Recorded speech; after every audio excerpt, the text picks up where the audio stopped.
বলছি এখান থেকে আমি যাইতেছি, এক মহিলা বলল, মহিলাও কান্না করছে, কয় কেমন বাবা আমার ছেলে কেমন খবর নেয় না, এক সপ্তাহ ধরে দেখি আমার মারা কি ভাবে আছে।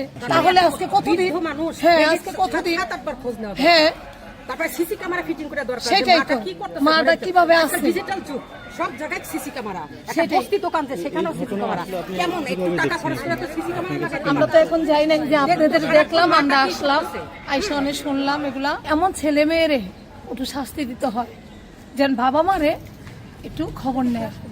তাহলে একজনের শাস্তি দিলে সবাই শিক্ষা পাবে। কেমন শিক্ষা বলে, ওরে শাস্তি দিতে আমারও শাস্তি দিবে, তাহলে আমি বাবা মার খবর নিব, খোঁজ খবর নিব, সব সময় নিব। আমি মানে হতভঙ্গ হয়েছি আসলে বিষয়টা, যে এত স্টাবিল ছেলে মেয়ে, সব শিক্ষিত ছেলে মেয়ে এ ধরনের একটা মাকে, বয়স্ক মাকে এভাবে ঘরের ভিতর রাখছে। হ্যাঁ, তার উচিত ছিল প্রতিদিন তাকে নিয়মিত খোঁজ খবর নেওয়ার জন্য। তো এই খবর শোনার থেকে আমি সত্যি খুব মানে কিভাবে বলবো, আমি ভাষা আপনি তো একজন প্রতিবেশী, আপনি কি ওই আমি মহিলাকে কিন্তু চিনতেন? প্রতিবেশী, আমি কিন্তু প্রতিবেশী। মানে আপনি কি ওনাকে চিনতেন? না না, আমি চিনতাম না, কিন্তু খবরটা শোনার পরে আমি খুবই মানে কষ্ট পাইছি যে এরকম সন্তান জানি আর কারো গর্বে না ধারণ করে।